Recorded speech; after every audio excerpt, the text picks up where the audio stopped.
costando miles de millones de pesos y sobre todo de respetabilidad ante las naciones del mundo. No hay que manejar a Colombia con una visión atrasada. No, eso no tiene sentido. Para replantear la política internacional, él mismo sostenía que era necesario reestructurar la Cancillería de San Carlos y la respectiva carrera diplomática. Hace un poco tiempo, a raíz de la crisis mundial, el señor presidente Obama planteó ante el mundo la necesidad de reestructurar el Fondo Monetario Internacional, el Banco Mundial y el BID. Hace 20 años, en documento escrito, claro, diáfano, preciso, lo planteó Luis Carlos Galán.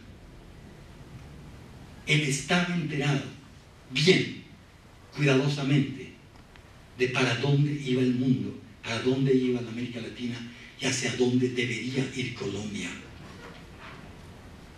La revisión cuidadosa y ampliada de este conjunto de planteamientos, aunada a sus propuestas legislativas, en las cuales colaboró maravillosamente ese grupo de profesionales que tenían su equipo trabajando en la sombra, como lo cuenta ese espléndido exministro de Agricultura que es Gabriel Rosas, y funcionario público y académico. Digo, ese trabajo que ellos realizaron con el gabinete en la sombra, su coherencia, su testimonio y su sacrificio final, nos permite sostener que Galán fue el más importante político de nuestra generación. Político, no politicastro, no buscador de poder, sino líder político democrático. Y de esos es que está sedienta la juventud universitaria. De estos es que necesita Colombia. Y si no lo hacemos, vamos por un despeñadero gravísimo. Gravísimo, gravísimo. Y para esto no tengo que ser profeta. Solo recordar el tiempo que nos tocó vivir en los últimos 30 años de la historia de Colombia y de América Latina. ¿Qué decir sobre su liderazgo y sobre su compromiso? Me inclino a pensar que una comprensión adecuada del espíritu visionario y de la capacidad predictiva de Galán implica tener un perfil condensado de su personalidad y de su liderazgo, pero también entender su tiempo histórico. Insisto, no necesitamos propiciar líderes de pensamiento único. ¿Qué pasó con Hitler? ¿Qué pasó con Mussolini? ¿Qué pasó con Pinochet? ¿Qué pasó con Fujimori? ¿Cómo están ante la historia hoy esos señores que pretendieron decir que eran los únicos? ¿Qué puede pasar, desgraciadamente, con nuestra hermana Venezuela cuando el señor presidente Chávez dice: yo soy el único que puede conducir la nación? ¿Qué hay detrás de esa mentalidad? ¿Qué tenemos que enfrentar los colombianos cuando ese es quien preside las relaciones internacionales de una nación a la cual nos ligan tantos intereses, tantos recuerdos, tantas labores, tanta importancia histórica? Pues bien, en el intervalo de sus 46 fecundos años, se presentaron procesos cuyo estudio facilitará entender el ámbito dentro del cual desarrolló su gestión política. Quisiera enfatizar que en estos últimos decenios es donde se ha dado una socialización internacional excepcional.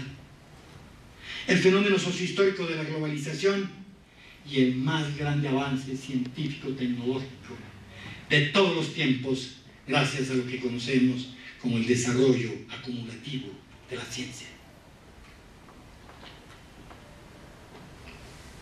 A medida que gradualmente fue conociendo el país y se comprometió con la solución de sus problemas significativos, deseó ser explícitamente, porque así lo dijo, un educador político de la juventud y de los sectores mayoritarios colombianos.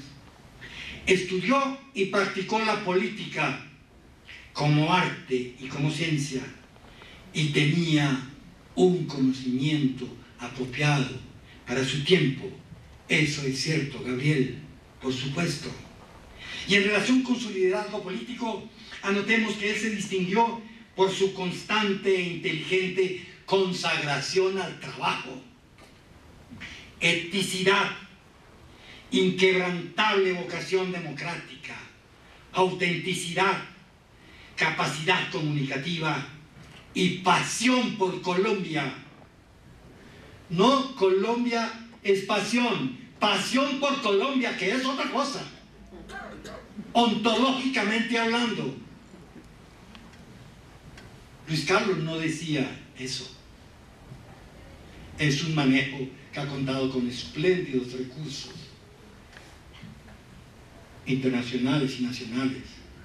Cuán distinto es amar a Colombia con pasión, que no es fanatismo, que no es sectarismo. Es la esencia de lo que percibo como los grandes patriotas que ha tenido Colombia.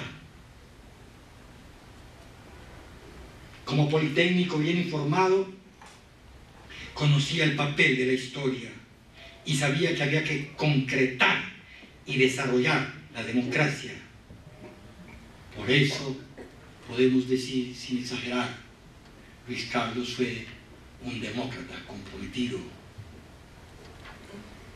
de raíz.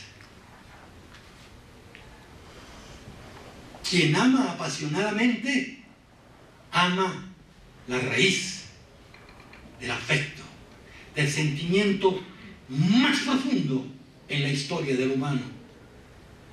Esta es, pienso, la realidad que nos muestran los psicólogos y los psicoanalistas más avanzados. No hay que decir que se ama a Colombia, hay que amar a Colombia radicalmente, de raíz, y porque la amamos, la queremos ver distinta, democrática, creativa, respetada y respetable, como lo fue durante mucho tiempo en los escenarios internacionales. Pues bien, porque pienso que el liderazgo de Luis Carlos no debe quedarse solo en su recordación, pero cuánto tenemos que aprender de su historia personal y social. He dibujado, pensando especialmente en Uribe y en Galán, 3 aspectos sustantivos para los futuros liderazgos en nuestro país,